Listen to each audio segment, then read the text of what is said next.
کہتے ہیں دوسری فضیلت علی کی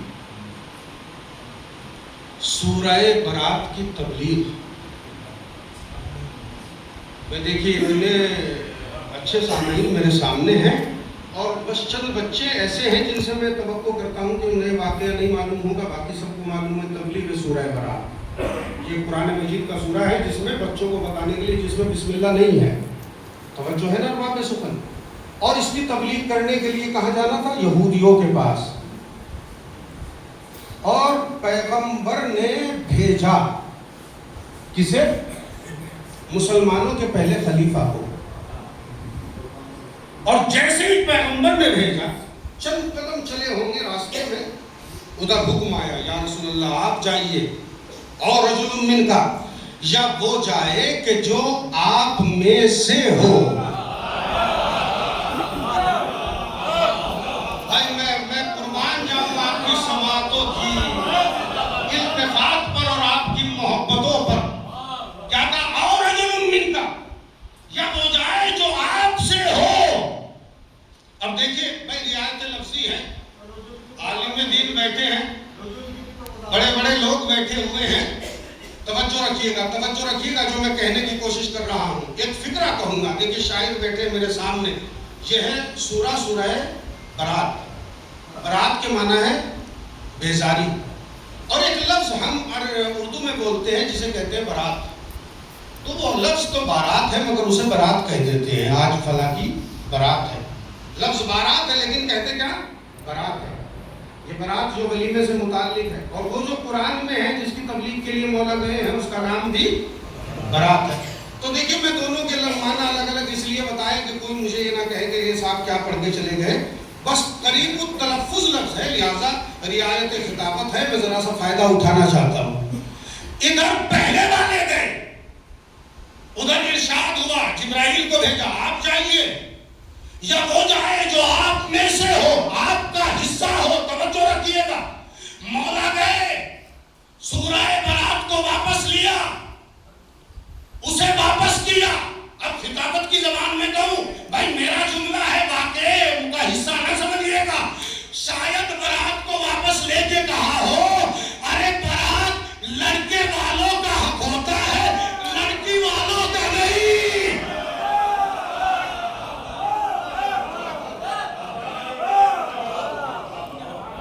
یہ تمہارا حق نہیں ہے. عبداللہ ابن مسعود کہتے ہیں کہ علی کی یہ دوسری فضیلت جس کا میں عین شاہد. اور دیکھیے علامہ ہلی نے فضل ابن روزبہان کو جو دلیل خلافت علی کے بلا فصل ہونے کی دی ہے، مباحثے میں، گفتگو میں، مناظرے میں، ابن روزبہان کو وہ یہی دلیل دی ہے، تبلیغ سورہ برات. اور یہ بھی پیغمبر کی عجیب بصیرت ہے کہ لوگ یہ کہتے کہ ہر جگہ علی کو آگے کیا. پیغمبر نے بھیجا، اللہ نے واپس بلایا. بھائی نبی نے بتایا کہ میں کیا کروں. اگر میں کسی کو بھیجنا بھی چاہتا ہوں تو وہ نہیں چاہتا.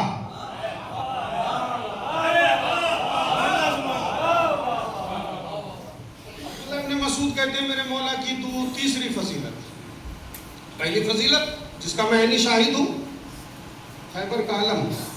عبداللہ ابن مسعود نے کہا دوسری فضیلت مبلغ سورہ برات. عبداللہ ابن مسعود کہتے ہیں تیسری فضیلت علی کی، جس پہ عبداللہ ابن مسعود قربان ہونے کے لیے تیار ہے. وہ کہتے ہیں رات کا وقت ہے اور اچانک حکم آتا ہے صد الابواب الا بابا علی، مسجد میں کھلنے والے سارے دروازے بند کرا دیے جائے سوائے علی کے دروازے کے. بھائی آپ نے غور نہیں فرمایا، ایک روزن بھی رسول نے نہ چھوڑنے دیا. اور جب کسی نے کہا یا رسول اللہ سب کے دروازے بند ہو گئے، سب کے دروازے بند کرا دیے گئے، پیغمبر نے فرمایا نہ اپنی مرضی سے کھلوائے تھے نہ اپنی مرضی سے بند کروا رہا ہوں. مسجد کا حکم پڑھیے، علماء پڑھاتے ہیں، قبلہ موجود ہے. آپ حالت نجاست میں عام مسجد سے گزر سکتے ہیں، جلدی سے ٹہر نہیں سکتے. لیکن مسجد الحرام اور مسجد النبوی میں گزر بھی نہیں سکتے. مولانا موجود ہے, بعد میں پوچھ لیجئے گا, مسئلہ ہے, ایک قدم بھی نہیں رکھ سکتے. لیکن عام مسجدوں میں اگر آپ کو گزرنا ہے تو جلدی سے آپ گزر سکتے ہیں, ٹہر نہیں سکتے. یہ مسئلہ ہے. دیکھیے اگر بیان میں ایک دو مسئلہ بیان ہو جائے تو بڑی اچھی بات ہے. اب سنیے, علی کے گھر کا دروازہ مسجد میں, سب کے دروازے بند, علی کا دروازہ کھلا ہوا, تو پھر ماننا پڑے گا کہ جیسے لوگ تھے ایسے علی نہیں تھے. نہیں, اب بھی سمجھ میں نہیں آیا بھائی. معصوم کا معاملہ ہے اور امام علی مقام کا تذکرہ ہے. میں اشاروں میں بات کہہ رہا ہوں. ارے علی اتنا پاک ہے کہ ولادت کے بعد کعبہ نہیں دھویا گیا اور شہادت کے بعد مسجد نہیں دھوئی گئی.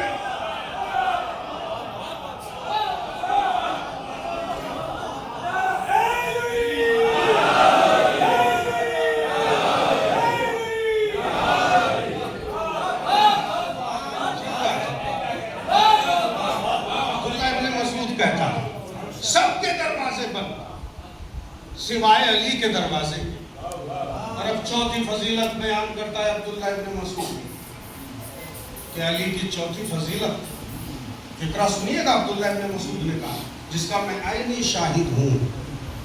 جب نصارہ کے نجران نے کہا اور حکم الہی نازل ہوا آیت کی شکل میں, فَقُلْ تَعَالَوْا نَدْعُ أَبْنَاءَنَا وَأَبْنَاءَكُمْ وَنِسَاءَنَا وَنِسَاءَكُمْ وَأَنفُسَنَا وَأَنفُسَكُمْ, تم اپنے بیٹوں کو لاؤ, ہم اپنے بیٹوں کو لاتے ہیں. تم اپنی عورتوں کو لاؤ, ہم اپنی عورتوں کو لاتے ہیں. کون کہہ رہے ہیں یہ؟ نجران کے عیسائی راہب. اب دیکھیں میرا موضوع تو نہیں ہے مگر بہرحال بات آ گئی تو کہہ دوں. موضوع سے الگ ہٹ کے جملہ معترضہ کے طور پہ جو لوگ راہب کے واقعے کو کہتے ہیں کہ صاحب راہبوں کی تو اولاد ہی نہیں ہوتی, لہٰذا واقعہ جھوٹا ہے. امام حسین علیہ السلام کا اتنا عظیم واقعہ, اسے لوگ جھٹلانے کی کوئی, صاحب راہب تو صاحبان اولاد ہوتے ہی نہیں. یہ جو بلا رہے تھے کہ تم اپنے بیٹوں کو لاؤ, ہم اپنے بیٹوں کو لاتے ہیں, یہ راہب ہی تو تھے. توجہ رکھیے گا. تم اپنی عورتوں کو لاؤ, ہم اپنی عورتوں کو لاتے ہیں. عبداللہ ابن مسعود کہتا ہے علی کی چوتھی فضیلت جس پر میں قربان ہو جاؤں, علی نفس رسول بن کے گئے. اس لفظ نفس کا ترجمہ ہی کسی نے کہاں کیا ہے؟ دیکھیے لفظ کا ترجمہ موقع اور محل سے ہوتا ہے. ہاں نفس اللہ میرے ذہن میں ہے, آپ گھبرائیے گا نہیں. ارے نفس کا مطلب ہے ایک جیسے ہونا. توجہ ہے نا, نفس کا مطلب ہے ایک جیسے ہونا. بھائی جو میں ہوں وہی میرا نفس ہے, جو نفس ہے وہی میں ہوں. یہ نفس رسول بن کے گئے. پیغمبر نے بتایا علی میرے جیسا ہے, مگر علی نے کبھی نہیں کہا میں محمد جیسا ہوں, بلکہ مقام عاصی میں کہا انا عبید من عباد محمد, میں تو محمد کے غلاموں جیسا ہوں. یعنی جسے اللہ محمد کے جیسا کہے وہ تو اپنے کو محمد کا غلام کہے, اور جن کے چہروں پر پھٹکار ہو تو محمد کو اپنے جیسا.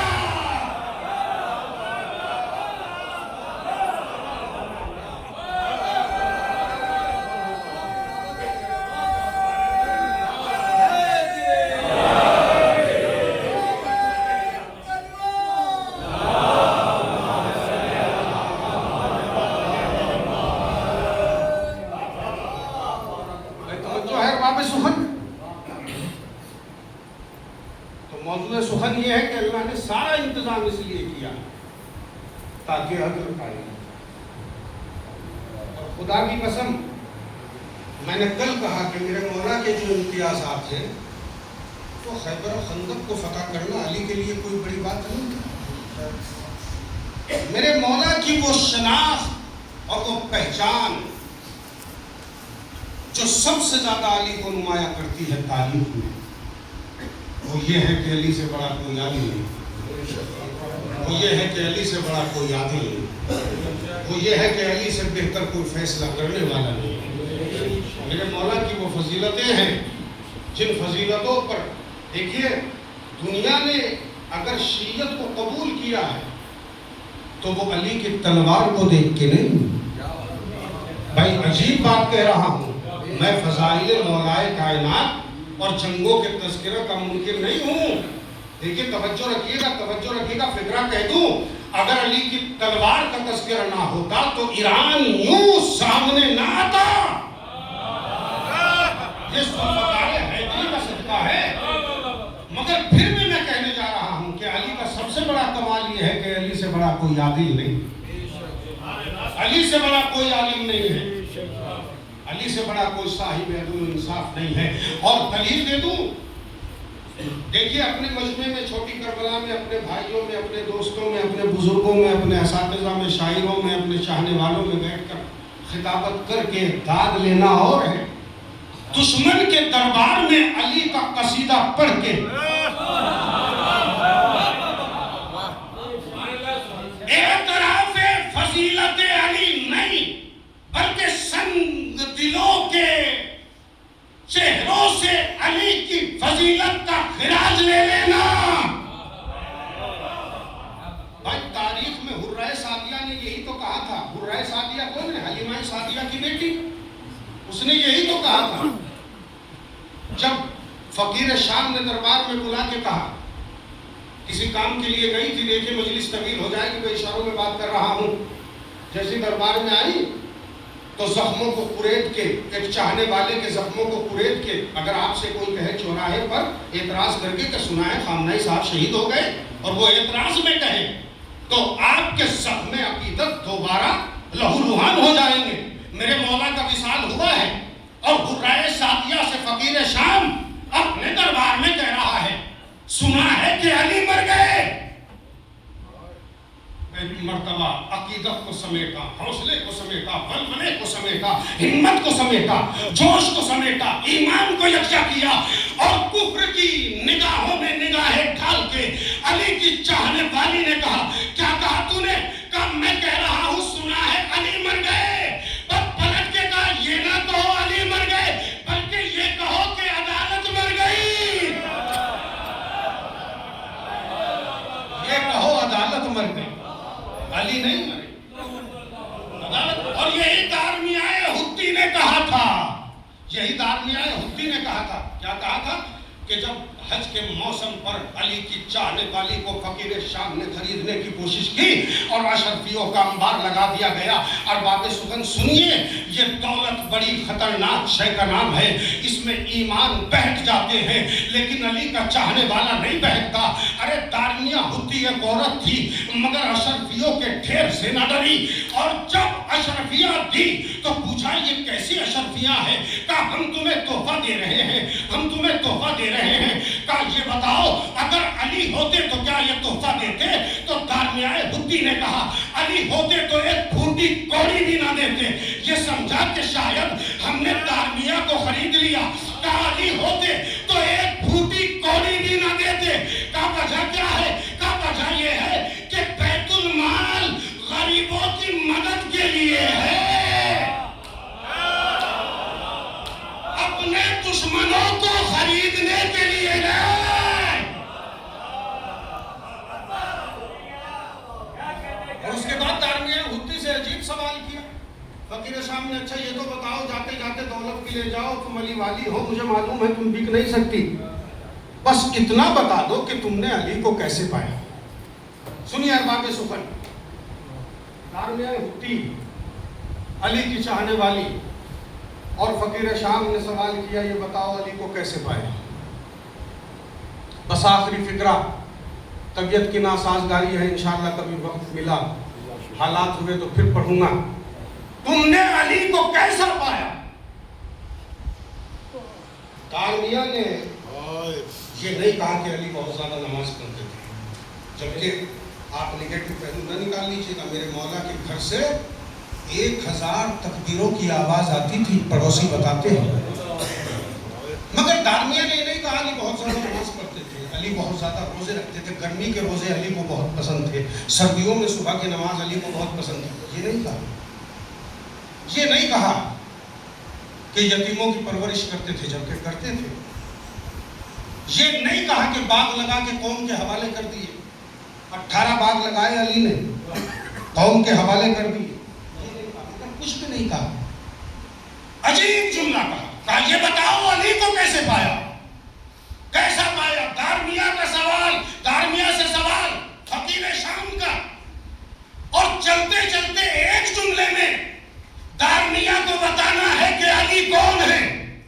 فکرہ سنیے گا. اے دارمیہ تو نے علی کو کیسا پایا؟ بس دارمیہ نے پلٹ کے کہا جیسا حکومت سے پہلے پایا تھا ایسا ہی حکومت کے بعد پایا. ہو گئی مجلس خدا کی. اس فکرے کو مجلس تمام ہے. جیسا حکومت سے پہلے پایا تھا ایسا ہی حکومت کے بعد پایا. اور یہی وجہ ہے ارباب ازا کہ جب ابو ذر غفاری سے امام نے پوچھا, نہیں جناب سلمان سے پوچھا, سلمان عبادت کا مزہ کیا ہے؟ کہا مولا انسان غریب ہو, بھوکا ہو اور عبادت میں مزہ ہے. دیکھیے بہت بڑی بات ہے جو جناب سلمان نے کہی ہے, ہم نہیں کہہ سکتے. انسان بھوکا ہو اور عبادت الہی میں مزہ ہے. تو مولا امیر المومنین نے جو فقرہ کہا وہ یہ کہا سلمان یہ ایمان ہے مگر ذرا معرفت اس سے آگے ہے. کہا مولا وہ کیا ہے؟ کہا یہ بات صحیح ہے کہ انسان بھوکا ہو اور عبادت الہی میں مزہ آئے, غریب ہو اور عبادت الہی میں مزہ آئے, مگر معرفت اس سے آگے. کہا مولا فرمائیے وہ کیا؟ کہا انسان اپنے وقت کا حاکم ہو اور عبادت الہی میں مزہ آئے. یہ بہت بڑی بات ہے. چہرے سے نفسیات سمجھنے والے لوگوں اگر اس فکرے کو نہ سمجھ سکے تو کسے سمجھو گے؟ انسان اپنے وقت کا حاکم ہو, بادشاہ ہو اور اسے عبادت الہی میں مزہ آئے. یہی وجہ ہے, یہی وجہ ہے کہ جب ابن ملجم کو سامنے لایا گیا تو میرے مولا نے ایک سوال کیا, ابن ملجم کیا میں تیرا اچھا امام نہ تھا؟ سن لے میرے بھائیوں, تابوت کی مجلس آج وہ بھی پرسہ اپنے بابا کا لینے آیا ہے جسے سارے سال پرسہ کہتے ہیں. وہ حسین بھی آج پرسہ لینے آئے. کیا کہا کیا میں تیرا اچھا امام نہ تھا؟ تو خدا کی قسم ابن ملجم میں ہمت نہ ہوئی کہ یہ کہے کہ مولا نہیں آپ اچھے امام نہیں تھے. مولا جو جہنم کی طرف جا رہا ہو اسے جنت کی طرف کب تک بلائیے گا؟ بھائی علی نے یہ جملہ کہہ کے دشمن سے سند لی ہے کہ سر سے گستاخی کرنے والے ہمت ہو تو کردار علی پہ ہاتھ اٹھا, ہمت ہو تو علی کے کردار پہ ہاتھ اٹھا. اور باب ازا آپ کو بتاؤں ایک فکرہ مصائب کا, اور یہیں سے میں مصائب کے چند جملے پڑھوں گا. آپ جانتے ہو آپ علی کی مصیبت کو کم سمجھتے ہو؟ نہیں, کسی امام کی مصیبت کم نہیں. میں مقابلہ اور تقابل نہیں کر رہا ہوں میرے بھائیوں, مجھے معاف کرنا, مگر میں کیا کروں. حسین جیسا صاحب مصیبت بھی اصغر الصابرین نہیں ہے, مگر میرا مولا علی اصغر الصابرین ہے. علماء نے لکھا سید الساجدین, سید الصابرین کا خطاب ہے میرے چوتھے امام کا, مگر اصغر الصابرین سب سے زیادہ صبر کرنے والا میرے مولا حسین کا لقب نہیں. مجھے معاف کیجئے میرے مولا حسین, آپ کی مصیبت بہت بڑی ہے مگر آپ کا لقب اصغر الصابرین نہیں. اصغر الصابرین ہے صرف علی کا لقب, یہ لقب کسی اور کو نہیں ملا. ارے کسی آیت اللہ نے اپنی کتاب میں لکھا کہ جانتے ہو اس کی وجہ کیا ہے؟ کہ حسین کو اصغر الصابرین اس لیے نہیں کہا کہ حسین کی زندگی میں زینب کا ہاتھ نہیں اٹھایا گیا, لیکن علی کی زندگی میں زہرا کے اوپر علی اصغر الصابرین. میرا مولا صاحب مصیبت ہے. ارے یہ کہتے کہتے دنیا سے چلے گئے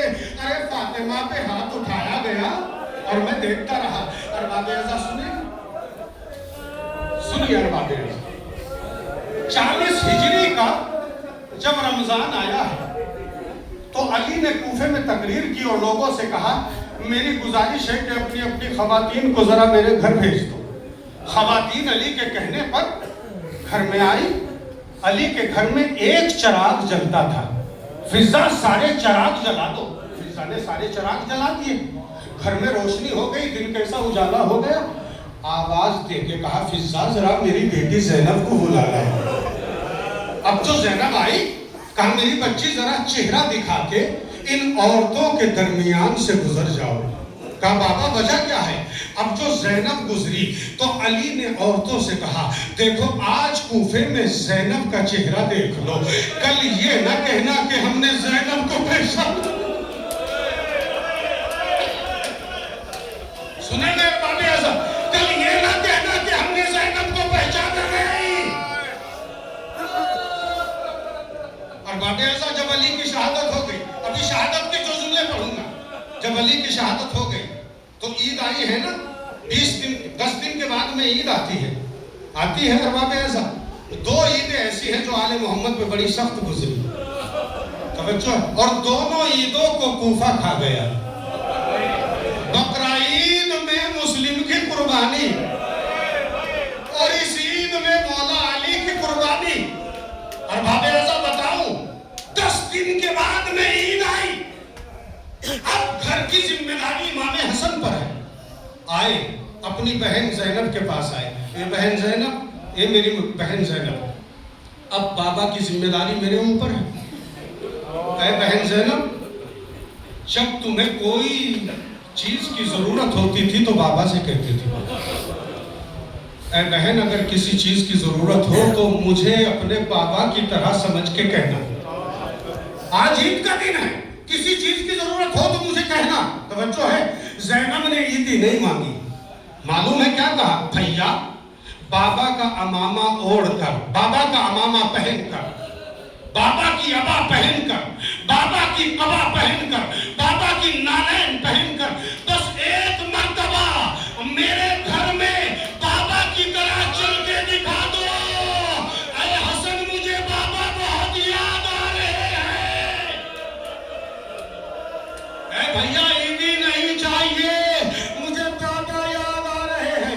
ہاں باب اعظم، جب علی کا وقت آخر آیا ہے، جب علی کا وقت آخر آیا ہے، سنیں گے ارے سب کو وصیتیں کرنا شروع کی، کبھی حسن کو بلایا، کبھی زینب کو بلایا اور سب کو بلا کے حسن کے حوالے کیا، مگر عباس کو حسن کے حوالے نہ کیا۔ عباس روتے ہوئے ام المؤمنین کے پاس آئے، اے مادر گرامی، ارے بابا نے سب کو بھائی حسن کے حوالے کیا مگر مجھے کسی کے حوالے نہ کیا۔ اے مادر گرامی آخر مجھ میں کمی کیا ہے؟ روتی ہوئی ام المؤمنین اپنے وارث کے پاس آئی، کہا میرے وارث میرے عباس کو کس کے حوالے کیا؟ میں ایک مرتبہ حسین کا ہاتھ پکڑا، ادھر عباس کا ہاتھ پکڑا اور پکڑ کے عباس کے ہاتھ کو حسین کے ہاتھ میں دے کے کہا اے حسین میرا عباس تیرے حوالے۔ اور چند جملے مصائب کے، ارے جب ابن ملجم کو لایا گیا اور شربت سامنے آیا تو ایک مرتبہ علی نے کہا میرے قاتل کو شربت پلایا جائے، میرے قاتل کو شربت دیا جائے۔ تاریخ بتاتی ہے ہر صحابی کے قدم پیچھے ہٹے، ہر بیٹے کے قدم پیچھے ہٹے اور سب سوچ رہے تھے کہ یہ شربت کون قاتل کے سامنے لے کے جائے گا، مگر علی کی نحیف سی آواز آئی، اے عباس میرے قاتل کو شربت پلاؤ، تمہیں صبر کرنا سکھا رہا ہوں تاکہ کربلا کے میدان میں تم جگہ جگہ پہ۔